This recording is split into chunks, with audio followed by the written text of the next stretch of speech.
नमस्कार दोस्तों, अपने यूट्यूब चैनल पर स्वागत करती है विद्या गोरखपुर। देखिए हम देवी पचरा गीत लेके आए हैं, बहुत सुंदर चुटकुला।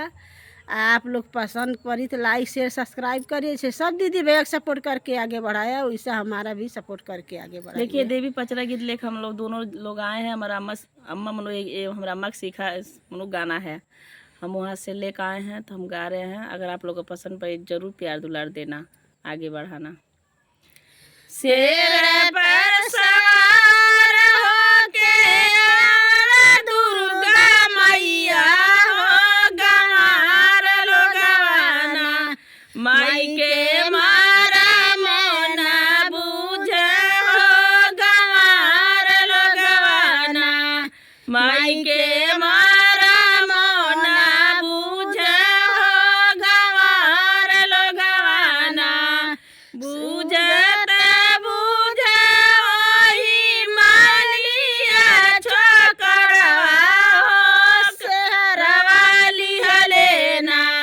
माई के ठाड़ बैला चौरवा हो सहरवा लिहलेना, माई के ठाड़ बैला चौरवा हो गजलवा लिहलेना। शेर पर सवार होके आवे दुर्गा मैया हो गंवार लोगवाना, माई के मारा मोना बूझे हो गंवार लोगवाना, माई के मारा मोना बूझे हो गंवार लोगवाना, बूझत बूझे ओही कहारा बेटउआ हो कलशवा लिहलेना, माई के ठाड़ भैला चौरवा हो कलशवा लिहलेना, माई के ठाड़ भैला चौरवा हो कलियाना लिहलेना, माई के ठाड़ भैला चौरवा हो किदियाना लिहलेना। शेर पर सवार होके आवे दुर्गा मैया हो गंवार लोगवाना, माई के मारा मोना बूझे हो गंवार लोगवाना, माई के मारा मोना बूझे हो गंवार लोगवाना, बूझे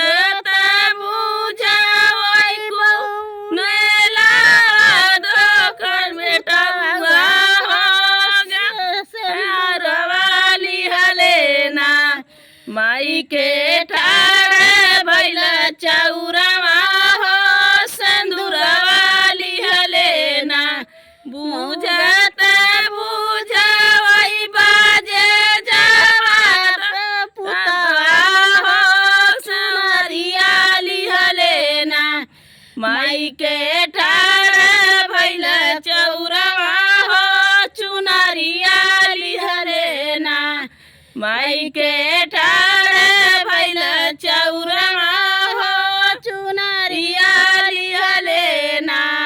शेर पर सवार होके आवे दुर्गा मैया हो गंवार लोगवाना, माई के मारा मोना बूझे हो गंवार लोगवाना, बूझत बूझे वही आईरा बेटउआ हो कि घिउआ लिहलेना, माई के ठाड़ भैला चौरवा हो कि घिउआ लिहलेना, माई के ठाड़ भैला चौरवा हो कि दूधवा लिहलेना, माई के ठाड़ भैला चौरवा हो कि दूधवा लिहलेना।